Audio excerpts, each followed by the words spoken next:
So we're going to do a bit of a review. The first thing to understand is that smoking is a learned behavior, which we taught ourselves. And anything we taught ourselves, anything we've taught ourselves can be unlearned, right? Conscious smoking, to go out and have a cigarette with nothing, no distractions whatsoever with you. And so did you practice that again? Yeah, I went to a different part of my yard.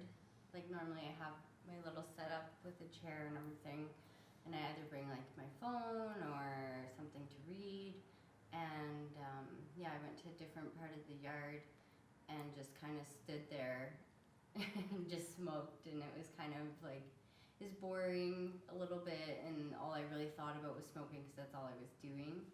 So it's definitely a different experience than how I normally do it.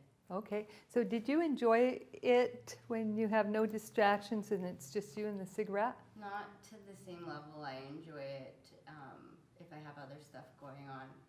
Okay, Yeah. so it's really good awareness to know, what you're doing, right? And so that smoking may not be as enticing as it is if you have a distraction with it. Right.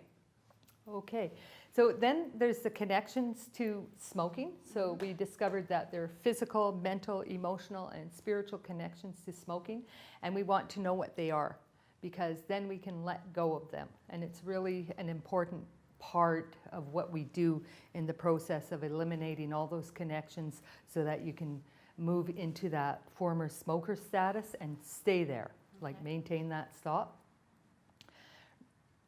This activity, replacing a cigarette with something. So we were talking yesterday about, okay, you smoke when you drive, and it's just kind of to keep your hands busy. So did you practice replacing it with something else?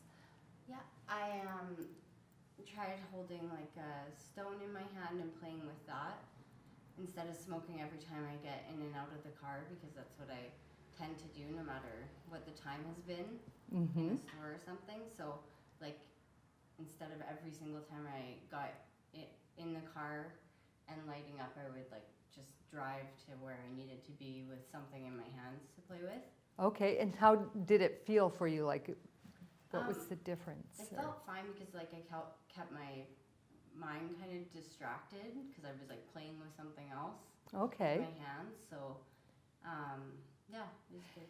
So do you think it's a technique that you can use and apply in the future and keep so that, that becomes something different instead of the old behavior? I think definitely that will be something I And was it easy? I found it easy because the amount I smoke when I drive is like really an unnecessary amount. Like it's just like strictly just to keep myself entertained if I'm sitting in traffic or something. Okay. So good awareness. Yeah. It's good. Awesome. And we talked about a quit day. Yes. And so now there was some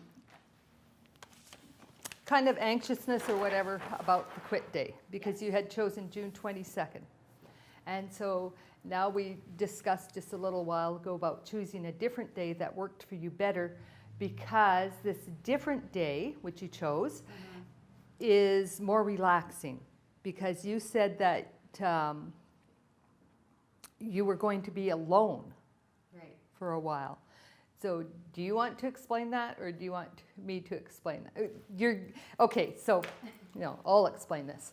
So what's going on is when you're stopping smoking, you have to have a time frame that makes you feel comfortable so that you can be ready to quit on the day you've chosen. And you weren't quite feeling that with the other date.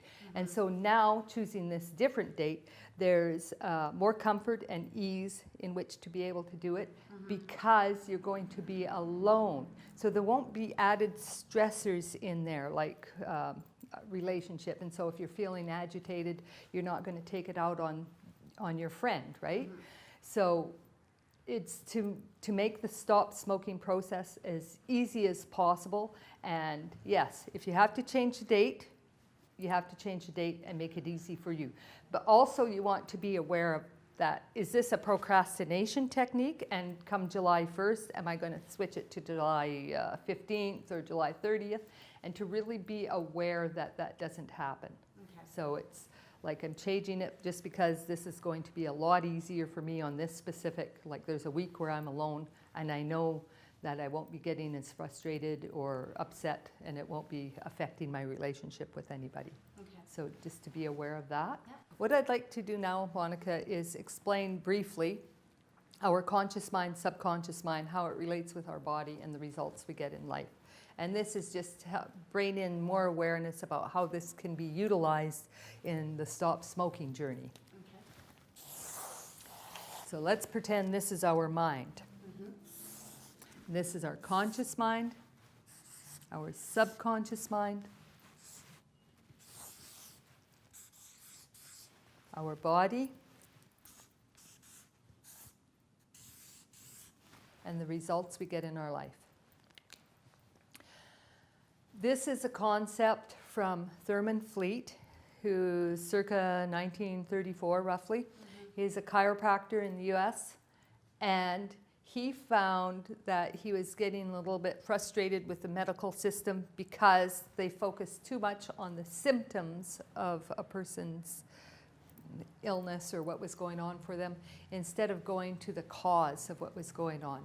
So when he was working with his clients, he developed this so that they could have a visual image, and it made it a lot easier to understand how to deal with things and get well again. Mm-hmm.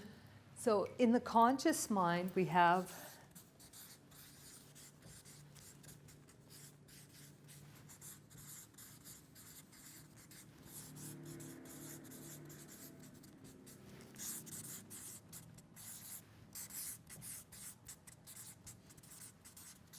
these types of things.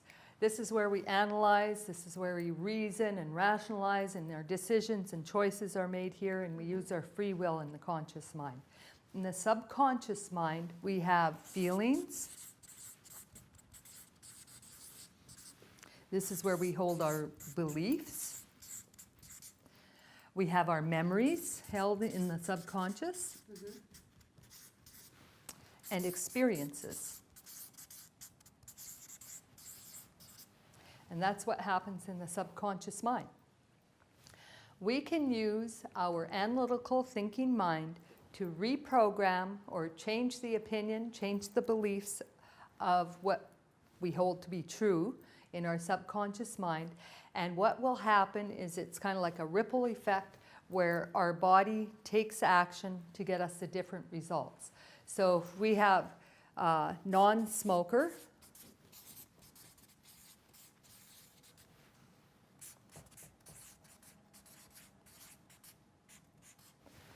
non-smoker and former smoker thoughts going on in our analytical thinking mind, we can use them to change the opinion of the subconscious mind so that our body takes a different action, not smoking, and we get different results, which is to be the former smoker. Does that make sense to you? Yes. Good, because when we have these working together with us and for us, it makes it a lot easier to get the results that we require in our lives, right? So in changing the opinion of our subconscious mind, because, okay, I'm just going to do this.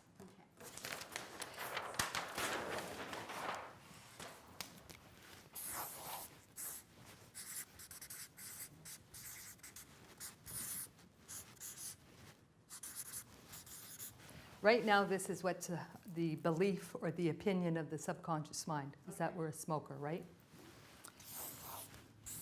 And our body takes action, physical action, and we get the results of that, right? So what we are learning to do, you are learning to do during this process, is change the opinion of the subconscious so that this becomes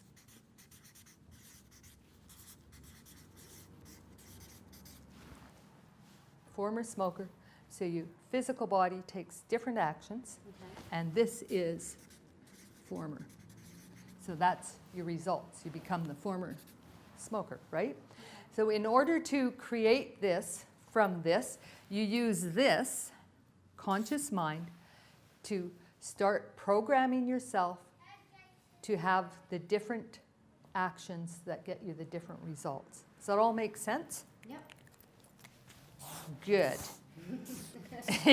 Get rid of this guy. Okay, and so that's what hypnosis is, right? Is we're using our conscious mind. I'm using my conscious mind to work in your subconscious mind so that we can reprogram the subconscious to get those different results. Okay. All works good for you? Sounds good. Okay, so one tiny activity we're going to do is we're going to grab one cigarette of yours, and I'll get a garbage bag, and you can grab a cigarette, Okay. and we'll be right back.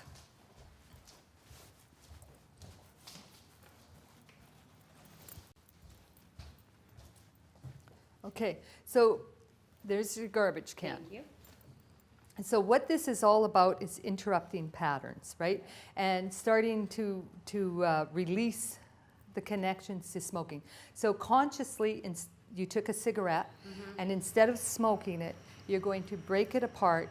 And while you're breaking it apart, saying out loud, I release all the connections, physical, mental, and emotional, to cigarettes. And say that twice, and while you're doing it, break the cigarette up so that you are actually doing a physical release and breaking the connections. Okay. So I release all the physical, emotional, mental, spiritual, and mental connections to cigarettes. awesome. And just break it up and say it again. I I release release all the physical, physical, spiritual, mental, emotional, and emotional connections to cigarettes and smoking. and smoking. Awesome. Excellent.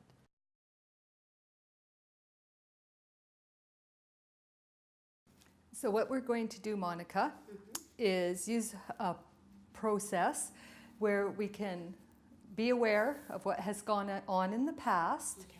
so that we can move into what it is we want instead. So utilizing our subconscious mind, right? So this is a glass walking exercise. And because most of us are a little bit afraid, like, oh, walking on glass, I cut myself as a child and different things like that on glass, and it's kind of a little bit scary, right? So what we're going to use this for is basically to shut down the analytical thinking mind so that we can work right into the subconscious, planting the things that we want in our life, changing our lifestyle so that we can have that. And glass and fear help us do that. It empowers us, right, to work in the subconscious. Are you ready for this experience? Yes, but I'm terrified. Good. We can use that for your benefit.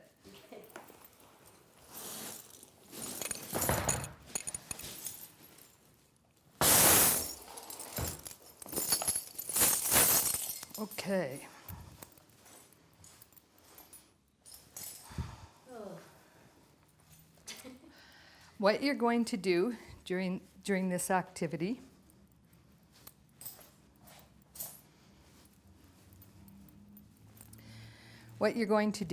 is just listen to everything I tell you to do, right? Okay. It's a very slow activity. Very slow activity. You're going to take one step at a time. Okay. And of course, you're leaving this stuff in the past.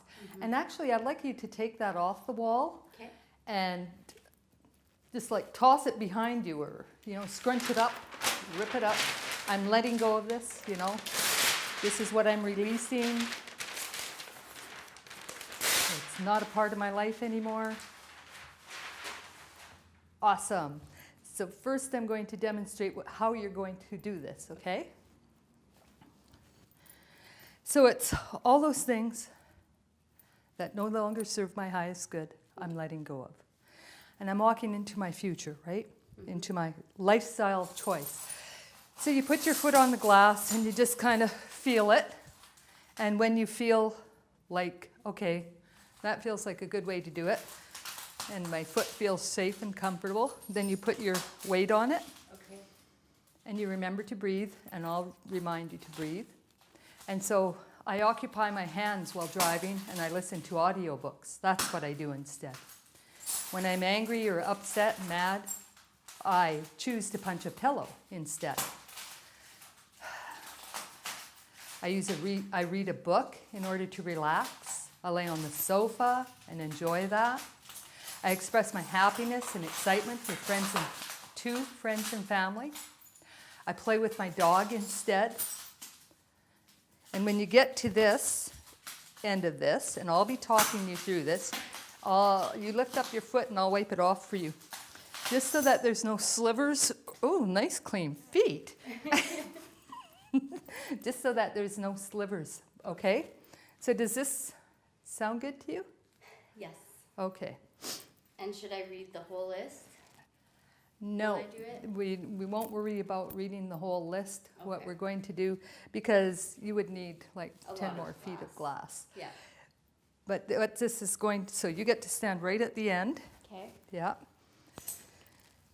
And it's good because, like, again, this analytical thinking mind closes off so that we can plant these seeds. This is what you want in your future. These are the things that are going to be in your life now, right? Those things are done. You've actually got rid of them. You've thrown them away. They're no longer important. These are the important things in your life. Okay. So breathe. Take another long, slow, deep breath in and out. And focus more on me when, so that you don't get too out of control here, right? So, take one step on. I release all those things in my past that have connected me to cigarettes and smoking. Say it out loud. I release all those things in my past that have connected me to cigarettes or smoking. Okay, and now I'm stepping into my future. And now When I am you're ready. stepping into my future. Which is, instead of doing my past behaviors, okay, and stop. Now, instead of doing my past behaviors, Instead of doing my past behaviors, I now choose I now choose to occupy my hands while driving and listen to my audiobook. to occupy my hands while driving and listening to audiobooks. I choose to punch a pillow instead. I choose to punch a pillow instead. And so you know what you're releasing in the background, right? Yeah. Okay, and so when we say instead, it's basically your trigger. Instead, I'm going to read a book to relax. Instead, I'm going to read a book to relax. And take one more tiny step. Bring that foot about right in here. Okay. Because we want you on this to say a few more of these. So instead, I'm going to relax by laying on the sofa. Instead, I'm going to relax by laying on the sofa. Instead, I'm going to express my happiness with my friends and family. Instead, I'm going to express my happiness with my friends and family. Okay, so now take some nice, long, slow, deep breath in and out. Maybe 2 of them. Okay, and instead I'm going to play with my dog. Instead, I'm going to play with my dog. Okay, and one step up to about here. Okay. Okay, and instead I'm going to drink tea and water. Instead, I'm going to drink tea and water. Don't say that part. Okay. And instead I'm going to hang out with my friends. Instead, I'm going to hang out with my friends. And enjoy their company. And enjoy their company. Okay, so take another long, slow, deep breath. Okay, and when you lift up this foot, I'm going to rub it off, and then you're going to step. Okay, and same with this one. Whew, I survived. Awesome. So do you understand the process, and how did it make you, what do you think of it? Well, I was really focusing on what we were saying because I didn't want to think about the fact that there was glass under my feet. So it kind of like, I don't know, I really was just focusing on like what's going to be positive. Awesome, because that's what we wanted, was your total focus on the things you want to experience in your life. Because like I said before more than once, is that shutting down the analytical thinking mind so we can plant these positive suggestions in the subconscious. And one really powerful way to do it is by using something fearful so that you can have access to the subconscious without the interference, so to speak, of the conscious mind. Okay. Awesome. Awesome. Great job. Thank you.